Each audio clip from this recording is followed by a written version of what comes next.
नमस्कार दोस्तों, आज के हमारे इस वीडियो में हम आपके लिए संकष्टी चतुर्थी की व्रत कथा लेकर आए हैं। एक समय की बात है, किसी नगर में एक देवरानी और जेठानी रहते थे। जेठानी अमीर थी और देवरानी गरीब थी। देवरानी का पति जंगल से लकड़ियां काटकर शहर में बेचता था। अक्सर वो बीमार रहा करता था। वहीं देवरानी जेठानी के घर का सारा काम करती थी। बदले में जेठानी बचा हुआ खाना, पुराने कपड़े आदि उसे दे देती थी, जिससे देवरानी का परिवार चल रहा था। माघ के महीने में देवरानी ने तिल चौथ का व्रत किया। 5 रुपए के तिल व गुड़ लाकर तिलकूटा बनाया। पूजा करके तिल चौथ की कथा सुनी और तिलकूटा छीके में रख दिया और सोचने लगी, चांद उगने पर तिलकूटे का भोग लगाकर ही कुछ खाऊंगी। कथा सुनकर वो अपनी जेठानी के घर चली गई। खाना बनाकर उसने जेठानी के बच्चों से कहा, खाना खा लो। तो बच्चे बोले, जब माँ खाएगी हम भी तभी खाएंगे। फिर उसने अपनी जेठ से खाना खाने को कहा तो वह भी बोले, मैं अकेला नहीं खाऊंगा, सबके साथ ही खाऊंगा। जेठानी ने देवरानी से कहा, आज तो घर में अभी तक किसी ने खाना नहीं खाया, मैं तुम्हें पहले खाना कैसे दे दूं? तुम कल सुबह जल्दी ही बचा हुआ खाना ले जाना। देवरानी के घर पति और बच्चे सभी आस लगाए बैठे थे कि आज तो त्योहार है, माँ आएगी तो पकवान आदि खाने को मिलेंगे। परंतु जब बच्चों को पता चला कि आज तो सूखी रोटी भी नहीं मिलेगी, तो बच्चे रोने लगे। उसके पति को बहुत गुस्सा आया। कहने लगा, सारा दिन काम करके 2 रोटी भी नहीं ला सकती तो काम करने का क्या फायदा? ऐसा कहकर गुस्से में उसने अपनी पत्नी को कपड़ा धोने के डंडे से मारा। डंडा टूट गया तो उसने उसे पट्टे से मारा। वो बेचारी गणेश जी महाराज को याद करती रोती रोती पानी पीकर सो गई। उस दिन गणेश जी महाराज उसके सपने में आए और बोले, धोवना मारी, पाटा मारी, सो रही है या जाग रही है? वो बोली, कुछ जाग रही हूँ, कुछ सो रही हूँ।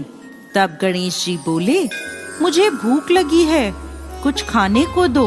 तब वह बोली, क्या दूं? मेरे घर में तो अन्न का एक दाना भी नहीं है। थोड़ा सा पूजा का तिलकूटा छीके में पड़ा है, आप वो खा लें। तिलकूटा खाकर गणेश जी बोले, धोवना मारी, पाटा मारी, निपटाई लगी है, कहाँ निपटूं? वो बोली, ये पड़ा घर, जहाँ इच्छा हो निमट लो। फिर गणेश जी बोले, अब कहाँ पोछूं? तो वह गुस्से में बोली, कब से तंग कर रहे हो? मेरे सर पर पोछो और कहाँ पोछोगे?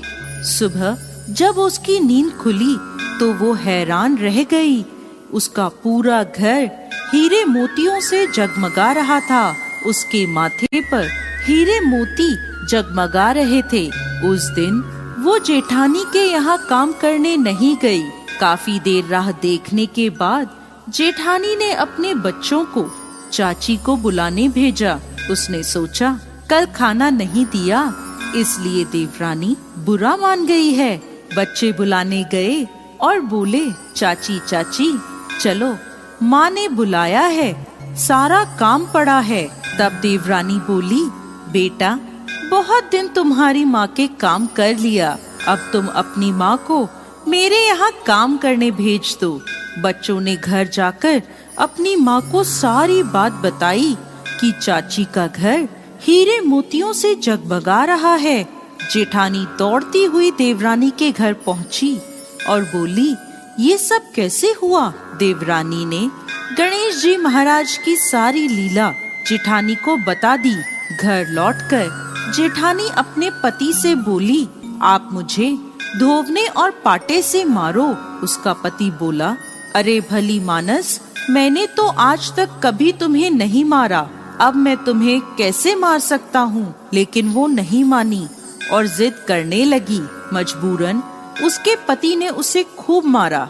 जेठानी ने खूब सारा घी डालकर चूरमा बनाया और छीके में रख कर सो गई। रात को चौथ विनायक जी सपने में आए और बोले, भूख लगी है, क्या खाऊं? जेठानी बोली, गणेश जी महाराज, जेठानी के यहाँ आपने सूखा तिलकुटा खाया था। मैंने तो मेवे और देसी घी डालकर चूरमा बनाया है, छीके में रखा है, खा लीजिए। अब गणेश जी बोले, कहाँ निपटूं? जेठानी बोली, उसके यहाँ तो टूटी फूटी झोपड़ी थी, मेरे यहाँ तो महल है, जहाँ चाहे निमट लें। अब गणेश जी पूछते हैं, अब इसे कहाँ पोछूं? जेठानी बोली, उसका तो गंदा सा माथा था, मैंने तो चमेली का तेल लगाया है, मेरे माथे पर पोछिए। धन की लोभी जेठानी सुबह जल्दी ये सोचकर उठी कि उसका घर हीरे मोतियों से जगमगा रहा होगा, लेकिन देखा तो पूरे घर में गंदगी फैली थी, तेज बदबू आ रही थी, उसके सिर पर भी गंदगी लगी थी। वो बोली, हे गणेश जी महाराज, ये आपने क्या किया?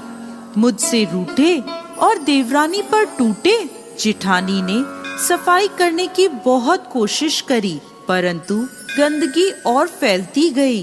जेठानी के पति को जब ये मालूम चला तो वो बहुत नाराज हुआ और बोला, तेरे पास सब कुछ था, फिर भी तेरा मन नहीं भरा, देख ये तेरे लालच का नतीजा है। परेशान होकर जेठानी गणेश जी महाराज से विनती करने लगी, माफी मांगने लगी। गणेश जी बोले, देवरानी से जलने से और धन के लोभ में तुमने जो किया ये उसका नतीजा है।